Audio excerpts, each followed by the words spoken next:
Bonjour et bienvenue sur ma chaîne YouTube. Bonjour à toi qui es abonné, bonjour à toi qui n'es pas abonné. Je m'appelle Dominique Chélan, je suis autrice, réalisatrice, raconteuse d'histoires.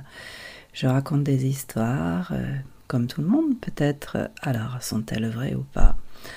En tout cas, je partage aussi mes réflexions. Tu peux me retrouver sur la plateforme Patreon pour des ateliers d'art-thérapie, pour un conte à chaque pleine lune et pour un atelier Ose ton projet. Tu peux aussi me retrouver sur mon site www.myrtille.com myrtille.com. Aujourd'hui, donc sur ce format podcast, j'ai envie de te parler des photos sur le téléphone. Les vacances, c'est un moment intéressant pour se poser cette question parce que nous allons revenir de vacances avec un paquet de photos. Alors avant, il y avait tout un rituel avec les photos, quelles qu'elles soient.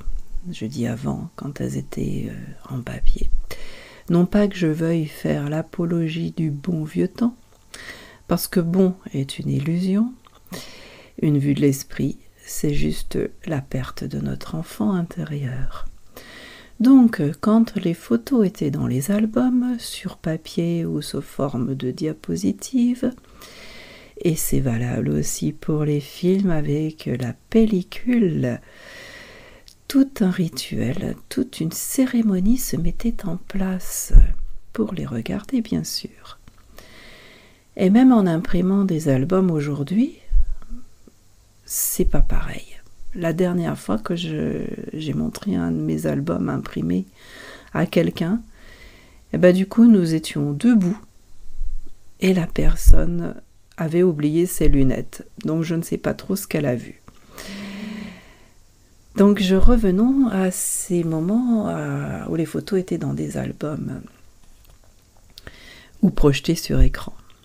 Et c'était surtout dans ces moments que nous nous rassemblions, et c'était bien plus que partager des images.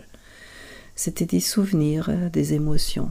Pas besoin de son, il était dans la pièce. Moi j'ai un souvenir de les commentaires, et c'est bien ça qui est encore là, lorsque nous prenons le temps.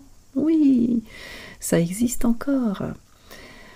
Le temps, beaucoup ont décidé d'en faire un ennemi, alors que s'il devient un allié, quel ami pourvoyeur de joie et de bons moments fait-il? Pour en revenir à nos téléphones, gonflés jusqu'à peu plus d'images de toutes sortes, nous balançons à tout propos notre écran sous les yeux de quelqu'un qui a à peine le temps de voir une image de plus ou moins bonne qualité. Oui, on peut zoomer, je sais, mais on perd l'ensemble. Bon, faudrait savoir. Et puis l'image elle est de taille réduite, avouons-le. Les personnes ont une tête d'épingle. Ou si on veut parfois grosse comme mon ongle.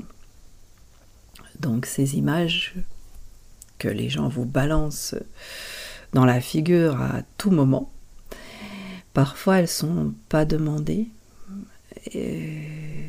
comme celles qui parsèment certains groupes WhatsApp.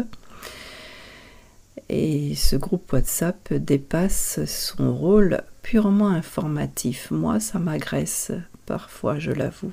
Et surtout, ça me sature. Je me sens saturée. Ces photos, elles sont porteuses d'émotions uniquement pour la personne qui les partage. Et nous oublions alors que cette personne est bien là, en chair et en os devant nous. Et nos regards, au lieu de converger l'un vers l'autre, ne se dirigent que vers ce rectangle lumineux, maculé d'empreintes de doigts, pour regarder des photos entreaperçues 2 secondes, puisque le glisser de l'une à l'autre est si facile. Est-ce que nous ne faisons pas tout le temps ça finalement, penchés sur nos petits écrans, en regardant la vie des autres d'un œil distrait. Je te laisse sur ces réflexions, sur peut-être mettre plus de conscience, plus de présence surtout dans tes photos et tes vidéos de vacances. Pour ma part, eh bien oui, je suis aussi en vacances, oui, je vais aussi faire des photos, oui, je vais aussi faire des vidéos. Oui, il y en aura des ratés, oui, il y en aura des flous, oui, je vais agresser des personnes en leur montrant mes photos et mes vidéos. Oui, je ne suis pas parfaite et en tout cas, je te remercie infiniment d'être là, abonné ou pas abonné, comme je le dis souvent, d'être resté jusqu'au bout et je te donne rendez-vous dans un prochain soit podcast, soit vidéo. À bientôt.